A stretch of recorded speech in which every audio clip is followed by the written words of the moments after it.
혹시 한강 씨 1964년 네. 어떤 때였는지 아시나요? 뭐 제가 태어나기 전이라서 알 수는 없지만 네. 제가 뭐 알고 있기로는 그때 엄청 이제 경제 개발을 이제 막 이렇게 활성화시키던 네. 시기고 네. 이제 그 한강의 기적이 이제 시작되는 그쵸. 그 시기가 아니었을까. 1964년 1인당 국민 총소득이 255달러. 아시아의 뭐 필리핀이나 인도네시아보다도 훨씬 낮은 그런 수준이었다고 하니까. 그러니까 255달러가 당시 환율로 한 9만 원? 네네. 9만 원 정도. 먹고 살기가 좀 굉장히 힘드셨겠다. 그런 생각을 많이 합니다.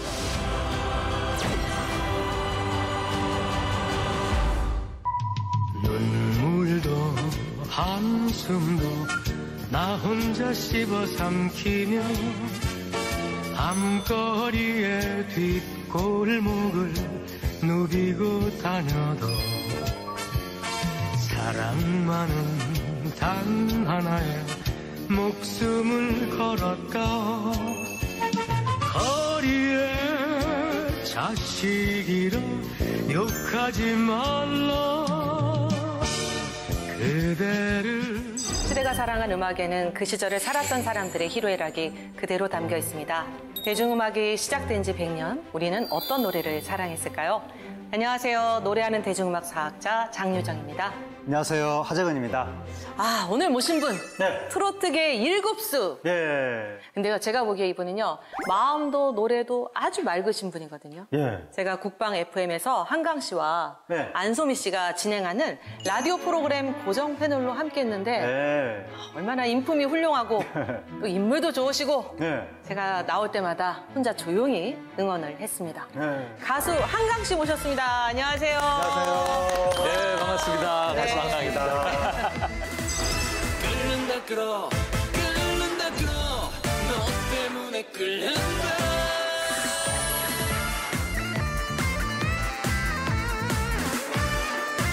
시절연가 프로그램 본 적 있으세요? 예, 몇 번 이렇게 본 것 같아요. 우리 신미래 씨 나오는 이별의 부산 정거장. 네, 예. 또 전영록 네, 선생님. 맞습니다. 네, 네. 전영록 선생님 나오시는 것도 보고. 봄날은 간다. 네, 봄날은 간다. 맞아요. 네, 어땠어요? 그 시절에 그 노래를 좀 다시 좀 되새겨보고 그날의 그 역사를 또 다시 되돌아보는 그 계기가 된 것 같아서 아, 참 좋은 프로그램이다 생각한 거. 맞습니다. 네.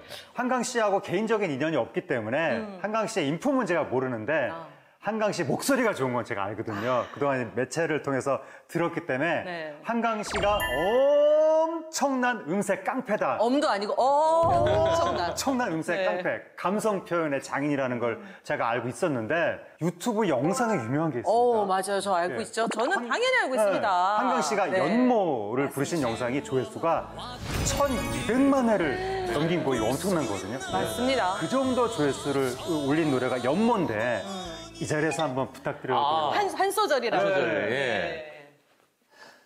이도 저도 못하면서 사랑했었다. 앞이 캄캄 안 보이지만 당신과 난 약속이나 한 듯 돌아가는 길을 지웠다. 네. 바로 옆에서 들으니까 더 좋네요. 한강 씨 노래의 완급 조절이 엄청납니다. 아, 그냥 한강 씨 노래만 듣고 끝나면 안 되나요? 근데 이제 저희가 또 할 일이 있죠. 네. 근데 오늘 대화 나눌 주제곡은요. 네. 1964년에 개봉한 영화의 주제곡이자 가수 최희준 씨가 부른 바로 맨발의 청춘.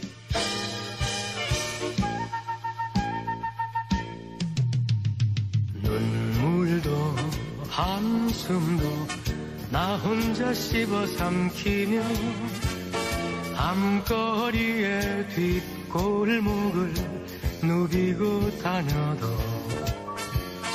사랑만은 단 하나의 목숨을 걸었다.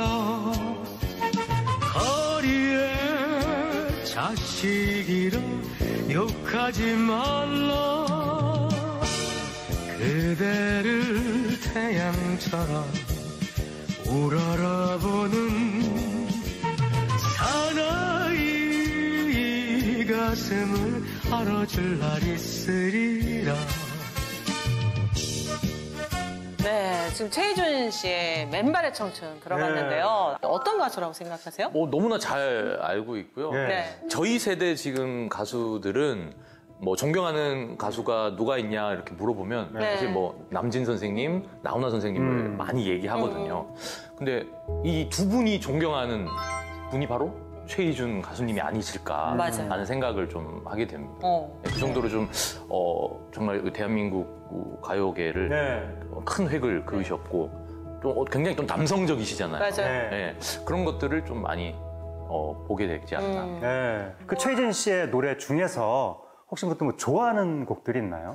아무래도 제일 딱 떠오르는 곡이 하숙생이 아닐까. 네. 네. 네, 자동으로 뭐 한 줄, 한 소절. 또 다시 한 소절. 힘든 부탁을 또 다시. 네. 모창으로 가야 되나요? 인생은 나그네 길 어디서 왔다가 어디로 가는가. 네. 아니, 점점 좀 뭔가 진짜 뭔 일 있었죠, 그 사이. 뭐 발목 수술도 하고. 그치, 아픔이 분명히 아팠어. 아파서 집에 좀 계속 그쵸? 좀 있었어. 뭔가 아픔이 있었어. 저희가 지금 1열에서 네. 엄청난 귀호강을 하고 있습니다. 기호감과 더불어서 진짜 뭔가 말하듯이 굉장히 아주 서정적으로 또 하숙생을 불러주셨는데요. 마침 KTV에요. 최희준 씨 영상 자료가 남아있거든요. 함께 보시죠. 네. 제2회 장병 위문 공연 실황 중계거든요. 네. 그래서 아마 하숙생을 부르는 그 장면입니다. 네. 네. 나그네 길 어디서 왔다가 어디로 가는가 구름이 흘러가듯 돌아가는 길에 정일랑 두지 말자 미련일랑 두지 말자 차차차 인생은 나그네 길 구름이 흘러가듯 정처없이 흘러서 간다.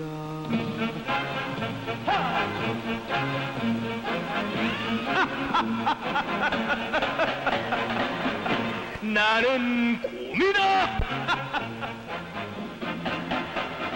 미련하다 못났다 올려도 좋다.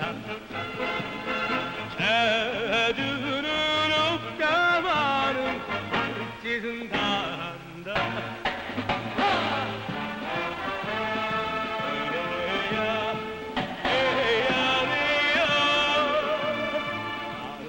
강산 줄시고 나를 찾아 백리길 알떡강산을 쌓고 아들 찾아 천리길 에야 내야 우리 강산을 쉬고 에야 내야 우리 살림돌 쉬고 잘 살고 못 사는 게 발자만은 아니더라. 잘 살고 못 사는 게 마음 먹기 알렸다. 줄줄이 팔도강산 좋구나 좋다. 최희준 씨가 우리 이제 제 기억에는 네. 뭔가 부드러운 가창으로 맞아요. 기억이 되고 네. 인생은 나그네 이렇게 부드러운 예, 느낌인데 못 참으셨나요? 근데 조금 전에 자료화면 보니까 네. 파워 가창까지도 네. 겸비가 됐던 분이었네요. 보면서 느낀 게, 그러니까 뭔가 힘있게 부르는데 네. 듣기에 거북하지 않고 맞아요. 굉장히 아주 되게 편안하게 들리고, 그리고 무엇보다도 웃으면서 네. 부르니까 어떻게 보면 인생은 나그네길이라는 그 가사 자체가 무겁게 느껴질 수 있는데 되게 굉장히 그거를 이렇게 웃으면서 편안하게 부르니까 네. 되게 자연스럽게 더 와닿는 것 같아요. 당시 분들이 최희준 씨 노래를 아주 터프한 가창으로 받아들였다고 제가 얘기를 들었었거든요. 지금 방금 팔도강산 부르는 모습을 보니까 그 이해가 됩니다. 왜 터프하다고 받아들였는지. 그 아까 나는 곰이다 뭐 네. 이런 거 할 때도 굉장히. 근데 어떠셨어요? 한강 씨는 최희준 씨 영상 보니까 어떤 느낌이세요? 이게 확실히 진짜 과하지도 않으면서 좀 깊이가 진짜 있구나라는 걸 느끼게 되는 것 같아요. 그 요즘 가수분들은 좀 많이 좀 터트리고 네. 아무래도 경연이 많다 보니까 네. 좀 임팩트를 주기 위해서 사실 그런 창법을 많이 쓰는데 네. 정말 편안하게 그냥 들을 수 있는 네. 예, 그런 음악이 아닌가. 네. 편안하면서도 막 그 안에 또 힘이 막 있어가지고 네. 마이크를 이렇게 튀면서 막 그러게요. 부르셨네요. 나는 김연자 씨가 처음 했는 줄 알았더니 네. 최희준 씨가 더 먼저 했네. 팔도강산이 저는 조용한 노래인 줄 알았더니 원조가. 엄청난 네. 파워가 있었던 것 같아요. 아마 이제 이것이 최희준 씨 스타일인데요. 당시 트로트가 대부분 좀 구성지고 애절한 창법이었다면 최희준 씨는 아까 느꼈지만 벨칸토 창법으로 약간 가성과 진성을 좀 같이 쓰는 것 같고요. 그리고 아주 절제된 감정 표현으로 뭔가 좀 품격을 보여준 것이 아닌가. 최희준 씨처럼 편안하면서도 또 절제된 감정을 담아내는 창법의 가수 누가 있을까? 뭐 멀리서 찾을 필요가 없죠. 네, 한강 씨도 되게 과잉되지 않게 노래를 부르려는 것 같은데 어떠세요? 예전하고 뭐 이렇게 뭐 최희준 씨 스타일이나 한강 씨 스타일이나 좀 비교해서 뭐 얘기한다거나 또는 한강 씨가 예전에 부른 스타일과 지금의 스타일 뭐 달라진 것이 있다거나 그런 게 있어요? 네, 저도 네. 계속 노력을 했던 게 예전에는 진짜 노래를 하려고 하는 습관이 있었는데 계속 좀 힘을 빼고 좀 말하듯이 하려는 걸 계속 좀 추구를 했었어요. 그래서 저처럼 좀 이렇게 완급 조절을 해가면서 그렇게 부르는 가수들이 임영웅 씨 같은 예. 가수도 굉장히 그렇죠. 담백하면서 힘을 빼고 이렇게 맞아요. 감정이 더 잘 전달되는 그런 게 좀 우리 대중들에게 좀 가슴을 좀 많이 울리지 않을까 네. 싶습니다. 아마 그러니까 요즘 대부분의 대중들한테 매력적으로 다가오는 목소리도 뭔가 나 노래가 아니라 그렇죠. 그냥 말하듯이 건네는 게 아닌가. 그런 면에서 아까 최희준 씨나 뭐 한강 씨나 되게 부드럽게 다가온다라는 생각이 드네요. 네. 근데 그 최희준 씨의 어떤 부분이 그렇게 막 매력적이었길래 그토록 오랫동안 국민 가수의 자리에 계셨던 걸까요? 그러니까 최희준 씨는요, 정말 뭐 아시겠지만 당시 흔치 않았던 고학력 인텔리 가수였잖아요. 그래서 부유한 집안에서 태어나서 부모님 뜻 따라서 서울대 법대에 입학했는데 서울대 법대. 음악에 빠져들게 됩니다. 이 병 고치기 어렵죠. 네, 그래서 학교 장기자랑에서요 고엽을 불러서 입상을 했대요. 그리고 미팔군 무대에 가수로 서기도 했고요.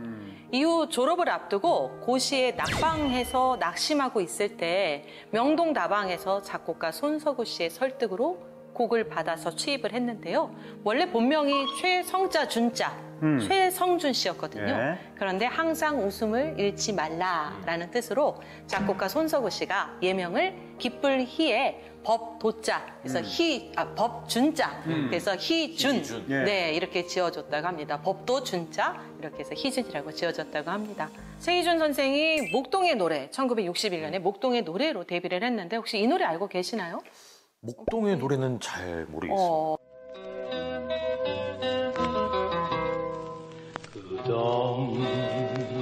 끝없는 광야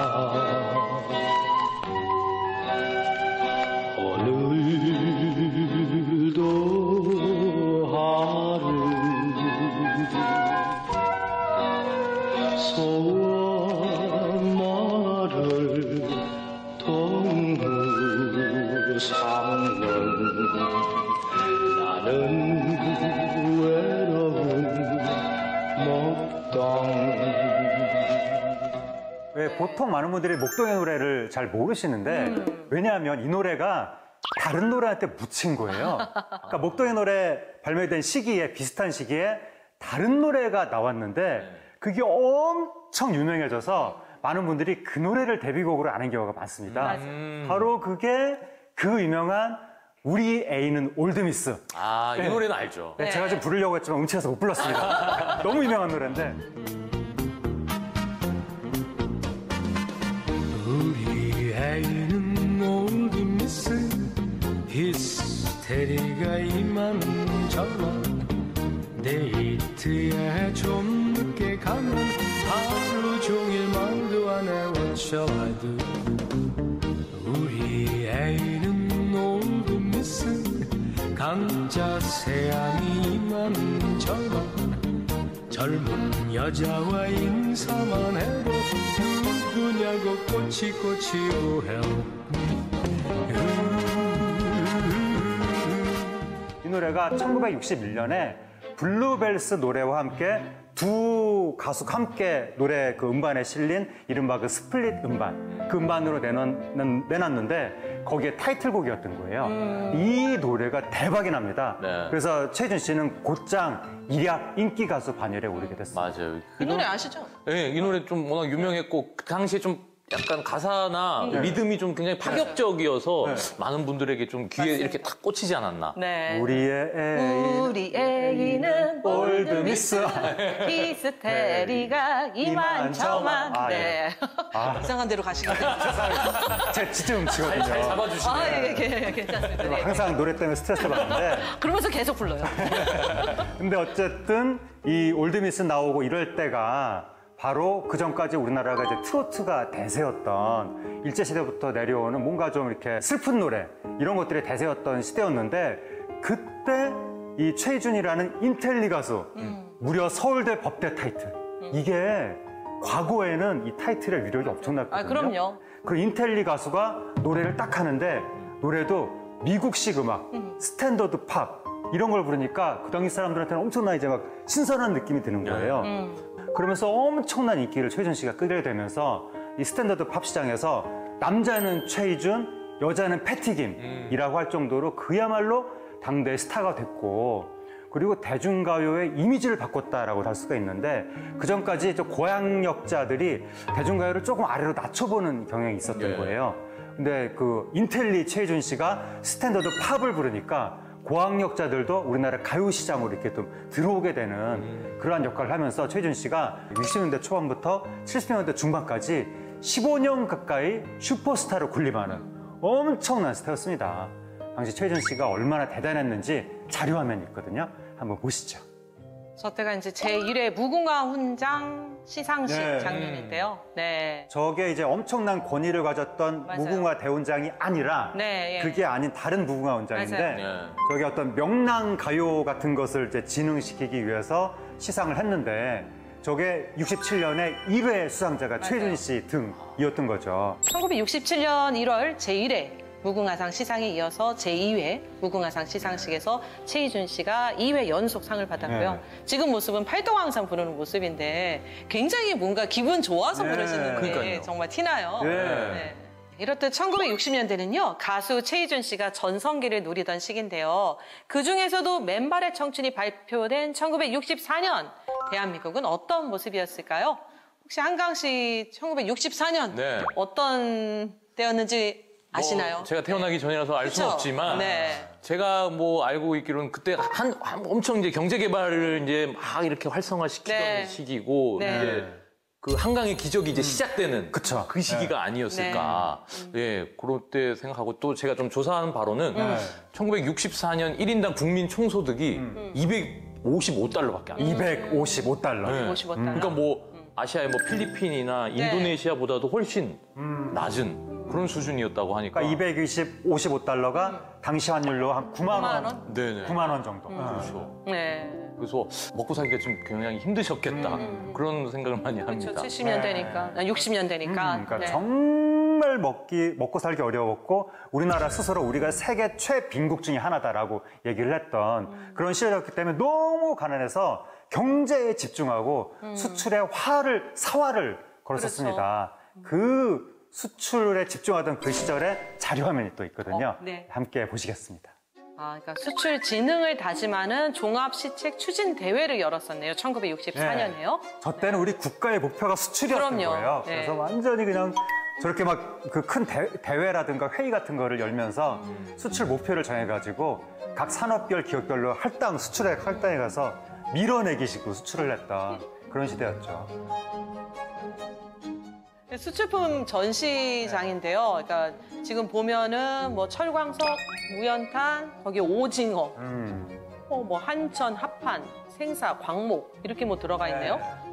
딱히 뭐 고부가 가치 제품도 없고 뭐 대단한 뭐 부존 자원도 없고 네. 그러니까 합판 같은 거, 가발 이런 거 수출했죠. 그리고 또 선풍기, 또 라디오 뭐 이런 것들도 금성사에서 수출을 또 했어요. 마침내 전자산업이 그렇죠. 태동을 한 네. 거죠. 그 없던 나라에서.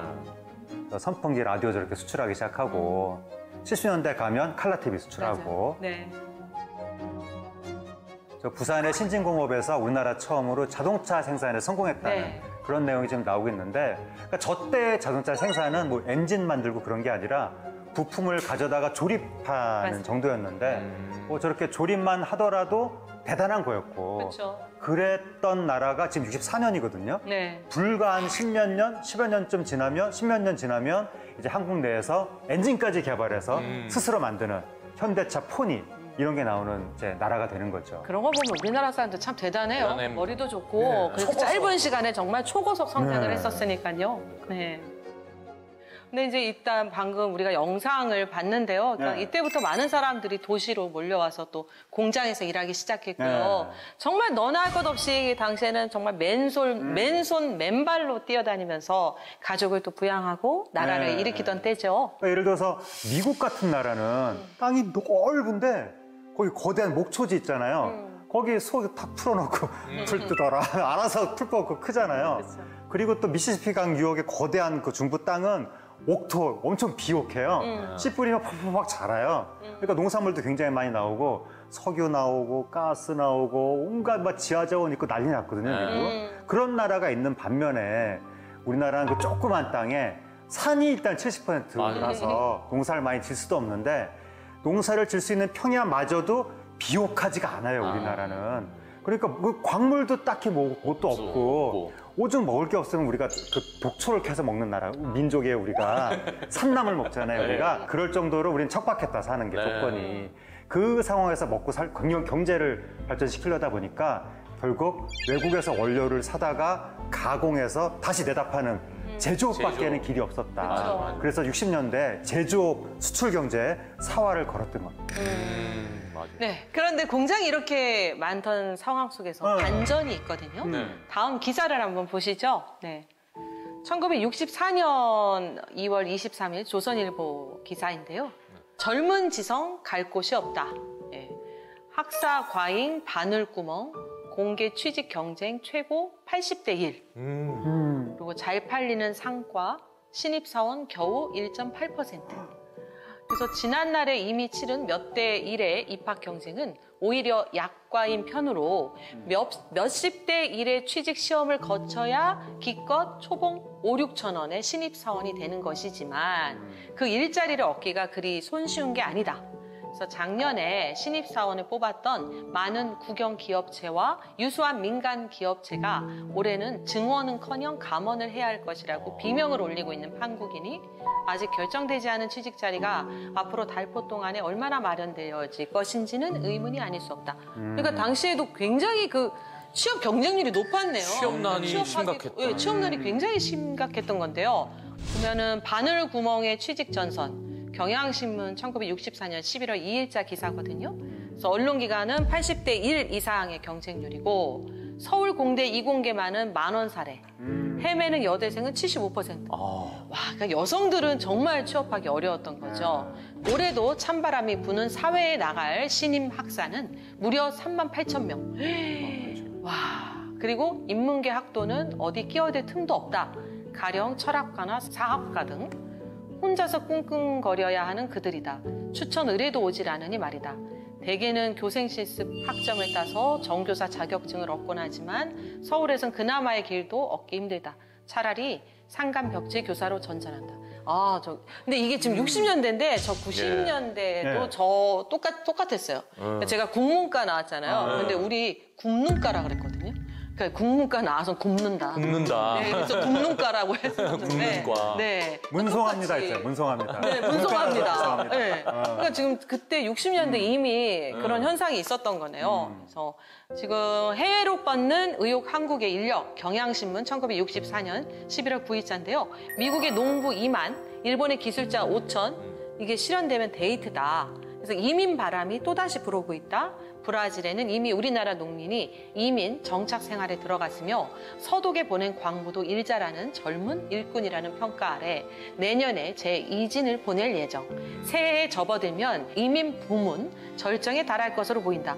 그러니까 이때 우리 파독 예. 광부, 간호사 갔었을 그 시절이고 다시 이제 이민을 가서 국내에서는 어떻게 우리가 먹고 살 길이 없으니까 네네. 그러니까 이민을 간 것이 아닌가 그런 생각이 드네요. 근데 네. 진짜 좀 의아한 게 있어요. 네. 이게 산업화가 좀 시작되고 수출이 사실 늘어나면은 좀 다들 쉽게 좀 취직을 하고 열심히 좀 일도 할 줄 알았는데 정작 일을 할 곳이 없다라는 기사가 이렇게 나오는 게 왜 그럴까요? 그렇죠. 그런데 기사가요.